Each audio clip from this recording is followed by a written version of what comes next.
22 और 23 अप्रैल को Indian air force की एरोबेटिक टीम सूर्य किरण के द्वारा एरोबेटिक शो करवाया जा रहा है। सुबह 6 बजे से लेकर 11 बजे तक हम लोग जो ट्रैफिक है उसको डाइवर्ट करेंगे। पटना ट्रैफिक पुलिस के द्वारा लगभग 140 पदाधिकारी और 400 कांस्टेबल्स और होमगार्ड की प्रतिनियुक्ति की गई है।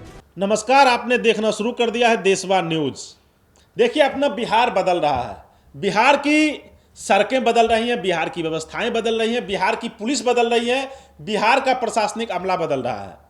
इस बदलाव में एक बहुत बड़ा बदलाव होने वाला है, जो 22 और 23 तारीख को आप पटना आके जेपी मरीन ड्राइव के पास आप भी लुत्फ ले सकते हैं। इसमें इंडियन एयरफोर्स, आपको इस जिंदगी में जहां तक मेरे याद में है कि अपने बिहार में ऐसा कुछ नहीं हुआ था। इंडियन एयरफोर्स की एरोबेटिक सूर्य किरण टीम जो है वो अपने वायु कर्तव्य का प्रदर्शन करने वाली है। ये 22 तारीख को होगा 10 बजे से लेकर और 11:30 बजे तक, 2 दिनों तक, 22 और 23 तारीख को ये होने वाला है कार्यक्रम। इसमें ट्रैफिक की व्यवस्थाएं कुछ बदली हैं। ट्रैफिक की व्यवस्थाएं इस तरीके से बदली है कि सिपाही रहेंगे, कुछ बल रहेंगे, कुछ जो अधिकारी हैं वो खुद रहेंगे, और साथ साथ खुद ट्रैफिक पुलिस के अधीक्षक, पुलिस कप्तान महोदय अपराजित लोहन रहेंगे। और वो लगातार मॉनिटरिंग खुद भी कर रहे हैं। जिला प्रशासन की टीम मॉनिटरिंग कर रही है। और अपने बिहार के लिए गौरव की बात है कि पहली बार यहाँ एयरफोर्स की कोई टीम कोई भी कर्तव्य दिखाएगी या पराक्रम करेगी या कुछ भी अपने तरीके से प्रदर्शन करके हम बिहारवासियों का मान मर्यादा और शौर्य का कहीं ना कहीं गाथा किया जाएगा। अपराजित लोहन इस पे क्या कह रहे हैं, हम डायरेक्ट उनके पास आपको लेके चलते हैं कि एसपी साहब ट्रैफिक का कहना है किस तरीके से उस दिन ट्रैफिकों को डाइवर्ट किया गया है। आइए पुलिस अधीक्षक अपराजित लोहन से ही जानते हैं कि उस दिन ट्रैफिक का नियम क्या होगा, कैसे बदलाव होगा। जैसा कि आप सब लोग जानते हैं कि 22 और 23 अप्रैल को इंडियन एयरफोर्स की एरोबेटिक टीम सूर्य किरण के द्वारा जेपी गंगा पथ पर गंगा नदी के किनारे एक एरोबेटिक शो करवाया जा रहा है। इसके अंदर जो यातायात व्यवस्था है उसको और सुगम बनाने के लिए पटना ट्रैफिक पुलिस के द्वारा लगभग 140 पदाधिकारी और 400 कांस्टेबल्स और होमगार्ड की प्रतिनियुक्ति की गई है। यह जो शो है, ये जैसा बताया गया है कि गंगा नदी के किनारे है, तो जो भी सभी पटनावासी और अन्य जिलों से जो लोग आएंगे उन लोगों के लिए यह यातायात व्यवस्था रहेगी। लगभग 5 जगह से हमारे मेजर जो भीड़ है उसके आने की संभावना है। सबसे पहले जेपी सेतु से होते हुए जो लोग गंगा पथ से दीघा गोलंबर की ओर से एलसीटी घाट की तरफ आएंगे, उन लोगों की गाड़ियों की पार्किंग की व्यवस्था एलसीटी घाट पर कराई गई है। वे एलसीटी अंडरपास से अपनी गाड़ियों को यू टर्न करके जेपी गंगा पथ पर जो नॉर्थ फ्लैंक है उसके ऊपर एक सिंगल लेन में पार्क कर सकते हैं।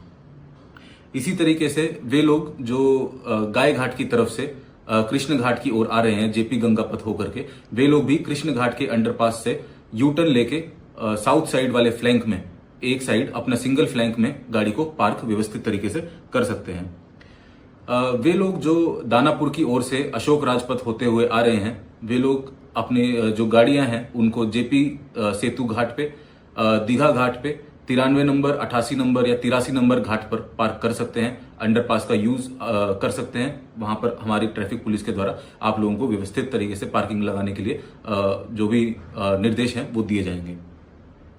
इसी प्रकार जो लोग गाय घाट की ओर से अशोक राजपथ होते हुए आ रहे हैं, उन लोगों की गाड़ियों की पार्किंग की व्यवस्था Patna college ground, Patna science college ground और कृष्ण घाट के आसपास की गई है।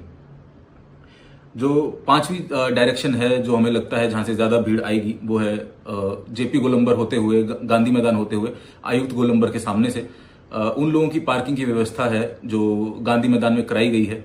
उस दिन गांधी मैदान के सभी जो मुख्य द्वार हैं, चाहे वो गेट नंबर 1 हो, गेट नंबर 4, 5, 6, 7 और गेट नंबर 10, ये सभी पूरी तरह से खुले रहेंगे।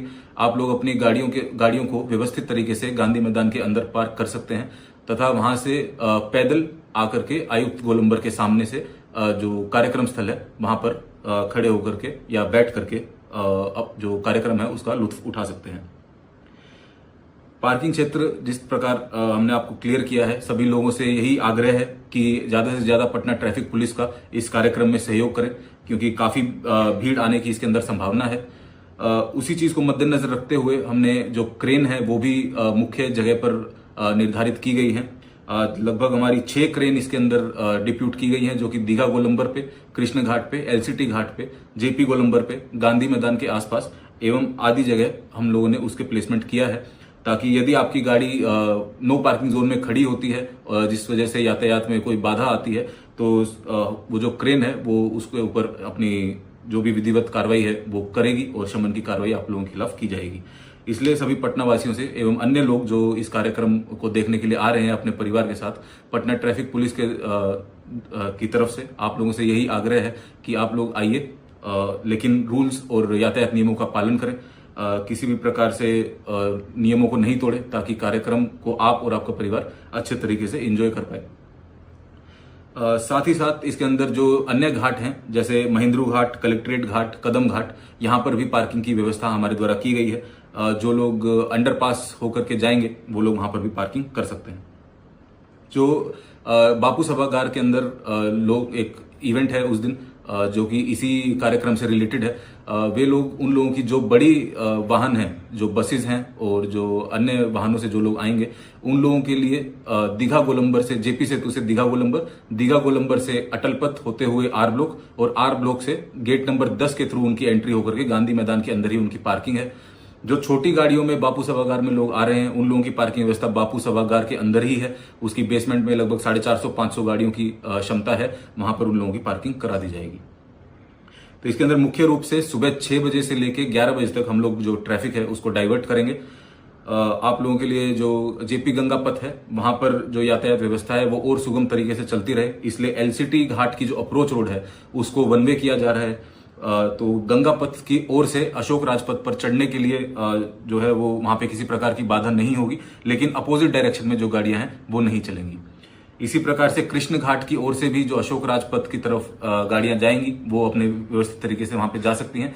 लेकिन जो लोग अशोक राजपथ से गंगा पथ पर आना चाह रहे हैं, उन लोगों से यही हमारा आग्रह है कि आप लोग जो अशोक राजपथ पे हम लोगों ने पार्किंग स्थल बताए हैं, जैसे Patna college ground, Patna science college ground एवं अन्य घाट जैसे महेंद्रू घाट, कलेक्ट्रेट घाट, वहां पर आप लोग अंडरपास का यूज करके वहीं पे अपनी पार्किंग कर सकते हैं और पैदल इस कार्यक्रम को देखने के लिए आ सकते हैं। ये अपराजित लोहन थे, आप भी आइए, लेकिन 10 बजे से पहले आके अपने स्थान को ग्रहण कर लीजिए। मैं बार बार आपको इसलिए कह रहा हूं क्योंकि आपको परेशानी होगी अगर आप पटना से बाहर निकलने वाले हैं, तो कहीं ना कहीं जेपी गंगा पथ या अटल पथ से आप जब निकलने वाले होंगे तो आपको 2-2.5 घंटे तक परेशानी हो सकती है। या तो आप जाके मजा लीजिए या फिर घर में बैठिए, 1.5-2 घंटे ट्रैफिक में परेशान होने की आपको कोई जरूरत नहीं है। देशवा न्यूज की तरफ से जो भी हमारे एयरफोर्स की टीम आ रही है उनको बहुत बहुत धन्यवाद है, और हम बिहार वासियों के लिए बहुत गर्व का पल है। धन्यवाद।